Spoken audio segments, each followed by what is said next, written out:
থেকে যাবে, মানে বীজ থেকে যাবে। বীজ থাকলে একটা সমাধানে হবে না। তো আপনি বলছেন, আমি বলছি আপনার একটা অংশ।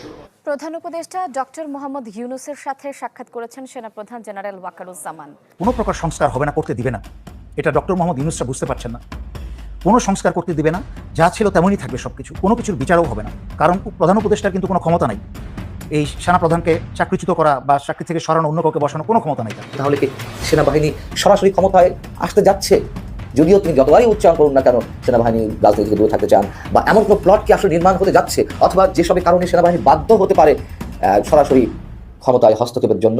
প্রধান উপদেষ্টার সঙ্গে সেনাপ্রধানের সাক্ষাৎ গুরুত্বপূর্ণ সাক্ষাৎ নিঃসন্দেহে। নির্বাচনের সময়সীমা নিয়ে সরকার ও সেনাপ্রধানের বক্তব্যে মত বিরোধে বহিঃপ্রকাশ ঘটল কিনা এমন প্রশ্নের জবাবে শফিকুল আলম বলেন, সেনাবাহিনী সরকারকে সাহায্য করবে তাতে মনে হয় যে এটা একটা স্বাধীন সত্তা আছে, এটা নিয়ে কনফিউশন আছে। আবার এটার মাধ্যমে তিনি সরকারের বিরুদ্ধে সেনাবাহিনী যেতে পারে, বিশেষ করে ডক্টর ইউনূস যখন দেশের বাংলাদেশ আওয়ামী লীগ আবারও ফিরে আসবে, তারা নতুন রূপে বা নতুন মুখ নিয়ে কিন্তু ইতিমধ্যে বাংলাদেশ আওয়ামী লীগ ফিরে আসার একটি প্রচেষ্টা। সুপ্রিয় দর্শক মণ্ডলী, আসসালামু আলাইকুম রহমতুল্লাহ। আশা করি সবাই ভালো এবং সুস্থ আছেন। স্বাগতম জানাচ্ছি আমাদের একটি নতুন ভিডিওতে। ভিডিওর থাম্বনেল এবং টাইটেল ও ভিডিওর কিছু অংশবিশেষ দেখে আপনারা ধারণা করতে পেরেছেন যে আজকের ভিডিওটি কতটা গুরুত্বপূর্ণ। আসুন আমরা বিস্তারিত দিকে মুভ করি। তার আগে যারা আমার নতুন চ্যানেলটি সাবস্ক্রাইব করে, লাইক করে, শেয়ার করে সাথে থাকবেন।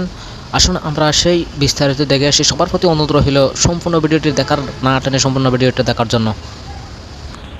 কয়েকদিনের ব্যবধানে আমাদের প্রধান উপদেষ্টা অধ্যাপক ডক্টর মোহাম্মদ ইউনূস সংস্কার এবং নির্বাচন বিষয়ে যে মন্তব্যগুলো করেছেন তার একটা সঙ্গে আরেকটা আমরা কোনো প্রকার মিল দেখতে পাচ্ছি না। আমাদের জন্য দুর্ভাগ্য। এবং কেন তিনি তার নিজের কথা স্ট্যান্ড রাখতে পারছেন না, তাকে কে বা তারা প্রেসক্রিপশন দিচ্ছেন, অথবা তিনি তাদের কথাগুলো তার মুখ থেকে প্রতিধ্বনিত করছেন, এটা নিয়ে এখন অনেক ধরনের প্রশ্ন উঠেছে।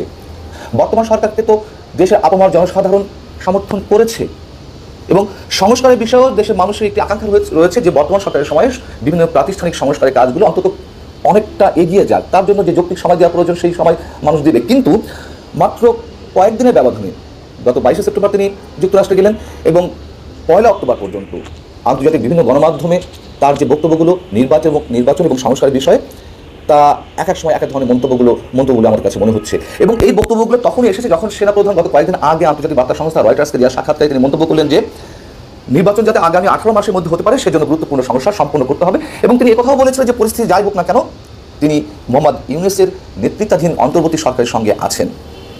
নির্ভেজাল মন্তব্য সেনাপ্রধান করেছিলেন। এখন প্রশ্ন উঠেছিল তখন যে সেনাপ্রধান কি সরকারের সঙ্গে বা সরকার প্রধানের সঙ্গে আলোচনা করে এই ধরনের মন্তব্য করেছেন। তখন আমরা বলেছিলাম যে তার এই মন্তব্যটি ব্যক্তিগত হতে পারে, অথবা সরকারের কাছ থেকে একটা ইঙ্গিত পেয়ে তিনি এই ধরনের মন্তব্য করতে পারেন। সেই বিষয়টি পরবর্তীতে এসে আমাদের প্রধান উপদেষ্টার প্রেস সচিব শফিকুল আলম গত রোববার সংবাদ সম্মেলনে তিনি স্পষ্ট করে বলার চেষ্টা করেন যে এটি তার ব্যক্তিগত মতামত হতে পারে। এখানেও আমরা সৌজন্যতা একটি বিষয় আমরা দেখে পেতে পারি, এবং সেটি আমরা অনেকে গ্রহণ করেছিলাম। যা এটা হতেই পারে, যেহেতু সেনাবাহিনী এখন সরকারের একটি গুরুত্বপূর্ণ পার্ট, তারা ম্যাজিস্ট্রেসি ক্ষমতা পেয়েছে, দেশের আইন শৃঙ্খলা রক্ষার কাজে একটা বড় ভূমিকা পালন করছে, আর সরকার গঠন ইত্যাদি নানান বিষয় তো আমরা জানি সেনাবাহিনীর একটি গুরুত্বপূর্ণ ভূমিকা। কিন্তু আমরা বড় বিস্ময়ের সঙ্গে লক্ষ্য করলাম সেনাপ্রধানের এই বক্তব্যকে আমাদের প্রধান উপদেষ্টা যেভাবে, এটা ঠিক কাউন্টার বলবো না, তার প্রতি উত্তরে যেটি বললেন ভয়েস অব আমেরিকার সঙ্গে সাক্ষাৎকারে, সেটিতে আমরা আহত হয়েছি। এবং অল্প মাত্র কয়েকদিনের ব্যবধানে এক এক সময় এক এক কথা আমাদেরকে অবশ্যই আশাহত করছে। আমরা এটুকু বলতেই পারি, কেন এমনটি হচ্ছে, কেন এমনটি হবে। অনেকে বলছেন যে যায় লঙ্কায় সে হয় রাবণ। আমরা এখনই তেমনটা ভাবতে চাই না। অনেকে বলেন যে অধ্যাপক ডক্টর মোহাম্মদ ইউনূস সহজ সরল মানুষ, তিনি তো আসলে রাজনীতি করেন না, ঘুরিয়ে পেঁচিয়ে কথা বলতে পারেন না। যদি তাই হয় তাহলে তো একটা জায়গাতেই স্ট্যান্ড করে থাকবেন। তিনি যুক্তরাষ্ট্রে যাওয়ার পর নিউ ইয়র্ক টাইমসের সঙ্গে সাক্ষাৎকারে বললেন সংস্কারের জন্য যতদিন প্রয়োজন সেটা করে, এবং রাজনৈতিক দলগুলোর সঙ্গে আলোচনার পরে ভোটার তালিকা হালনাগাদের মধ্য দিয়ে নির্বাচন অনুষ্ঠিত হবে।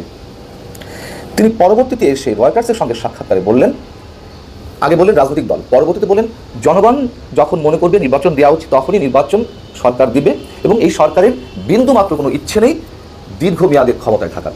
আমরা সেই বক্তব্যটিও গ্রহণ করলাম। কিন্তু ভয়েস অব আমেরিকার সঙ্গে যে বক্তব্যটি তিনি দিলেন তার ছোট্ট একটি অংশ যদি আপনাদের সামনে তুলে ধরি, আপনারা নিশ্চয়ই অনেকে জেনেছেন এর মধ্যে, তারপরে বলি। তিনি ভয়েস অব আমেরিকার যে প্রশ্নটি ছিল যে অন্তর্বর্তী সরকারের মেয়াদ সম্পর্কে আমরা আপনার সরকারের কাছ থেকে এখনো পর্যন্ত পরিষ্কারভাবে কিছু শুনিনি। আপনি জাতির উদ্দেশ্যে 2টি ভাষণ দিয়েছেন, কিন্তু সেখানেও এই বিষয়ে কিছু জানতে পারিনি। সেনাপ্রধান জেনারেল ওয়াকারুজ্জামান বলেছেন যে আগামী 18 মাসের মধ্যে নির্বাচন হতে পারে। তাহলে কি ধরে নেব যে আপনার অন্তর্বর্তী সরকারের মেয়াদ হচ্ছে আগামী 18 মাস পর্যন্ত? এই প্রশ্নের উত্তরে অধ্যাপক ইউনূস যেটি বললেন, আপনি ইচ্ছে করলে সেটা ধরে নিতে পারেন, কিন্তু সরকারের মতামত সেটি নয়। সরকার তো কোনো মত দেয়নি এ পর্যন্ত। কাজেই সরকার কখন মেয়াদ ঠিক করবে সেটা সরকারকেই বলতে হবে, সরকার না বলা পর্যন্ত সেটা মেয়াদ হচ্ছে না। আমরা সত্যিই বিস্মিত হয়েছি। রাজনৈতিক দলগুলোর সঙ্গে আলাপ আলোচনা করার মাধ্যমে নির্বাচনের তারিখ ঘোষণা করা হবে, মেনে নেওয়া যায়। জনগণের ইচ্ছা অনুযায়ী সরকার নির্বাচন দেবে, এটিও মেনে নেওয়া যায়, যদিও সেটি হাইপোথেটিক্যাল। জনগণ বলতে তাদের আমরা বুঝবো, জনগণের মতামতটা কীভাবে গ্রহণ করা হবে, অনেক প্রশ্ন আসতে পারে, তারপর আমরা ধরে নিতাম। কিন্তু এই যে বললেন যে সরকার যে মতামত দেবে সেটিতেই বোঝা যাবে যে নির্বাচন কখন হবে, এই বক্তব্য আমরা একেবারেই মানতে পারছি না, একেবারেই না। ভয়েস অব আমেরিকা থেকে প্রশ্ন করা হয়েছে যে সরকার বলতে তো আপনাদেরই বোঝায়, তখন তিনি বলছেন হ্যাঁ আমাদেরই বলতে হবে, আমাদের মুখ থেকে যখন শুনবেন সেটাই হবে তারিখ। ভয়েস অব আমেরিকার আবার প্রশ্ন, তাহলে উপদেষ্টা পরিষদ এখনো পর্যন্ত এই বিষয়ে কোনো সিদ্ধান্ত নেয়নি? তিনি বলছেন যে আমরা আলোচনা করেছি কিন্তু কোনো সিদ্ধান্ত হয়নি।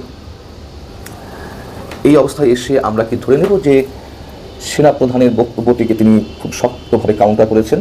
আমরা সেটাও ধরে নিতে চাই না। কিন্তু সমীকরণ যদি মিলানোর চেষ্টা করি, হিসাবটা যদি একটু পরিষ্কার করার চেষ্টা করি, কেন তিনি এইভাবে বলতে গেলেন? তিনি তো তার প্রেস সচিব শফিকুল আলম তার পক্ষ হয়েই তো কথা বলেছিলেন গত রোববার। তিনি ইচ্ছা করলে সেই বক্তব্যটি প্রতিধ্বনি করতে পারতেন যে এটি সেনাপ্রধান। প্রিয় দর্শক, আপনাদের কি মনে হয় আবারও কি শেখ হাসিনা ক্ষমতায় আসবে? আপনার ব্যক্তিগত মন্তব্যটি কমেন্ট বক্সে জানাবেন। আমাদের এই চ্যানেলটি সাবস্ক্রাইব করেন এরকম নতুন নতুন ভিডিও পেতে। দেখা হচ্ছে পরবর্তী ভিডিওতে। আসসালামু আলাইকুম।